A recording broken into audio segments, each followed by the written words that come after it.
Բարև ձեզ, Արևմտյան Հայաստանի հեռուստաընկերության հերթական լուրերն են։ 104 տարի առաջ մայիս 15-ին Սողոմոն Թեհլիրյանը Բերլինի մեջ սպանեց հայերու դեմ իրականացված ցեղասպանության գլխավոր գազագերբիչներեն մեկուն Թալիաթ Փաշային։ Ջերզյանի ամրոցի տակ կգտնվի գետնադակ հայկական քաղաք։ Երիտ թրքական ասկայնականութենեն ասկայնամոլություն, միջազգային գիտաժողով։ Վանա լճի ափամերձ եղեգնուտի մեջ հրտեհ փրկված է։ Անհետ կորած մեր հայրենագիցներու բազմաթիվ ծնողներ, հարազատներ իրենց հույսը միջազգային գառույցներու հետ կգաբեն։ Իսկ իշխանության հետ քայլը կհամարեն վերջին հնարավորության մարում։ Դիկրան Աբրահամյան։ Ինչպես պատրաստվենք եւ նշենք Զադիգը։ Աջակցենք Արևմտյան Հայաստանի pedagogan հեռուստատեսության։ Օսմանյան գայսրության բարդութենեն հետո երիտ թրքական առաջնորդները խուսափելով պատասխանատվութենեն փախան երկրեն։ Սողոմոն Թեհլիրյանը, ով մասնակցած էր ազգային ազատագրական պայքարին, 1921 մարտի 15-ին Բերլինի մեջ քննադահարեց Թալիաթին ցեղասպանության գլխավոր գազագերբիչին։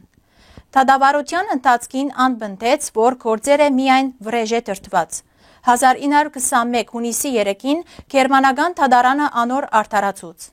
Տեհլիրյանի դատավարությունը մեծ արձագանք ունեցավ եւ աստեց իրավաբան Ռաֆայել Լեմկինի վրա, ով հետագային ստեղծեց ցեղասպանություն եզրույթը։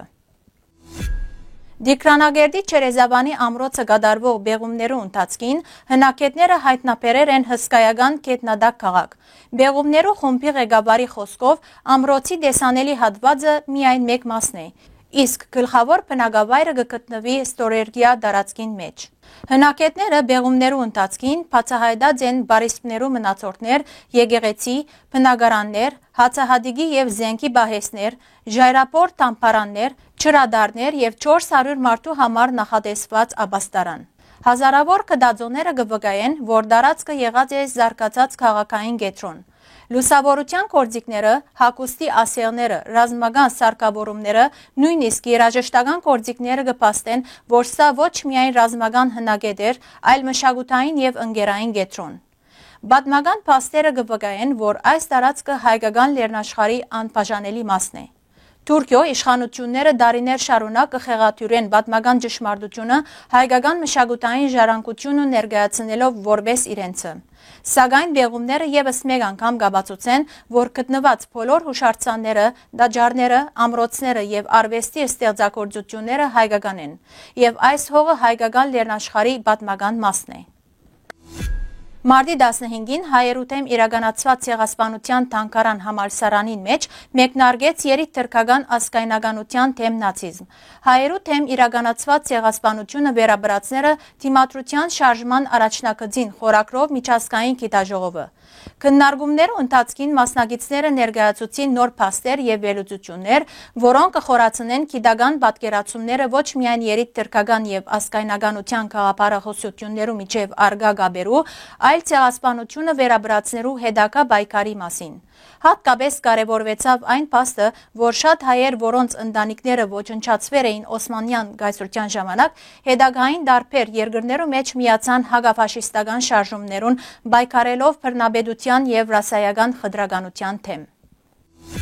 Վանա լճի ափին պատմական շահակավարին մեջ փրկված հրտեհը խոճապ առաջացուցած է բնակիչներու շրջանը։ Տարածքին մեջ կբնակվին բազմաթիվ թռչնատեսակներ։ Հրտեհի մեկ մասը մարեր է ինքնուրույն, իսկ մնացածը հրշեջ ծառայության միջամտությամբ։ Հրտեհը սկսել է դերևս անհայտ պատճառներով։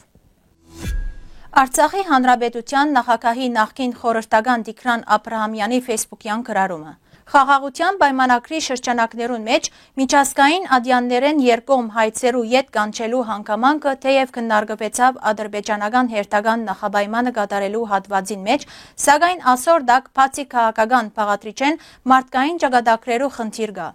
Պատահական չէր, որ կառավարության դիմաց հավաքված էին անհետ կորած մեր հայրենագիցներու բազմաթիվ ծնողներ, հարազատներ, որոնք զիջելու որոշման հետևանքով անձնական ողբերգություն կապրին։ Այս մարդիկ, որոնց մեջ շատերու հետ առիթներ ունեցած եմ զրուցելու, իրենց հույսը ոչ թե պաշինյանական խոստումներու, այլ միջազգային կառույցներու հետ կգաբեն։ Իսկ իշխանության յետ քայլը կհամարեն վերջին հնարավորության մարում։ Գարնանային օրահավասարին բոլոր հայգազունները կդոնեն հայոց ամանոր Զադիգը Գարնանամուտը։ Զադիգին գաբարդվի բահկը եւ սեղանը գզարդարվի ասկային եւ դոնական զանազան ուդելիքներով։ Ամանորի կարևոր փաղադրիչներն է ածիգը։ Այն գցանենք դոնեն մոտ 2 շաբաթ առաջ։ Ծորենի սերմերը գխորհրդանշեն մեր միտքերը, որը ցանելով, խնամելով եւ հասունացնելով գվերածենք նպատակներու, որոնք նոր դարվան ընթացքին պետք է իրականացնենք։ Դոնին ածիգ ունենալով մենք նաեւ մեկ կդոր քարուն ունենանք մեր դուներուն մեջ։ Հավգիթը նոր կյանքի խորհրդանիշն է, եւ այն դարբեր քույներով ներգելով քարնան հետ եկած նոր կյանքը վառ քույներով կներգենք։ Բայց առավել տարածված է գարմիր քույնը, որը կստացվի հավգիթը սոխի գեղևով եփելու ընթացքին։ Վարող մոմը արևի խորհրդանիշն է, որը կզարդարե արևորտիներու դոնական սեղանը։ Սեղանին գտրվի նաեւ մեղրը, որը ընտանեկան սիրո եւ քաղցրության խորհրդանիշն է։ Քինին հայոց սրբազան հողի, արևի, հայ քյուղացի արարող ցերկի, ազնիվ մտքի խորհրդանիշն է։ Այն նաեւ համբերության եւ հասունության խորհրդանիշն է։ Սեղանները կզարդարվին ասկային զանազան գերագուրներով, չիրուչամիչ, ընթեղեն, հալվա, գաթա, փախլավա, փոխինց եւ ըստ նախասիրություններու բազում այլ ուտեստներով։ Օրը կգեղեցկացնեն նաեւ ասկային զանազան խաղերը, ինչպես տարածված են հավգթախաղերը։ Արևմտյան Հայաստանի հերոստակայանը հավատարիմ մնալով իր սկզբունքներուն եւ հերոստատիդողներուն գշարունակե իր անխափան աշխատանքը նոր մոդեցումներով։ Մեր հերոստակայանը ինքնակովաստով չսպաղվիր։ Անոր միջոցով կհերարցակվին գլխավորապես Արևմտյան Հայաստանի պատմությունը ներգային եւ աբակային վերապերող քաղաքական եւ այլ հատվածներով, ինչպես նաեւ դարբեր խնդիրներ բարձրացնող լուրեր։ Արևմտյան Հայաստանի հերոստակայանը արձանագրած է իր կարևորագույն ձեռքբերումներեն մեկը Western Armenia շաբաթաթերթը, որն ուղղված է մեր պատմության, մշակույթի եւ ինքնության պահպանման եւ հանրահռչակմանը։ Մենք թափանցիկ եւ հասանելի գերբով կներկայացնենք նաեւ Արևմտյան Հայաստանի Հանրապետության նախագահի ղարավարության, ազգային ժողովի եւ մյուս կառույցներու քաղաքական անցուդարձը։ Սիրելի հայրենագիտներ, ձեր աջակցությամբ մեր հերոստակայանի հնարավորությունները ալ ավելի կամրապնդվին։ Մենք ուժեղ ենք միասին։ Սիրելի հայրենագիտներ, այսօրվան համար այսքան էինք նախատեսած։ Շնորհակալություն ձեր ուշադրության համար։ Լավ մնացեք։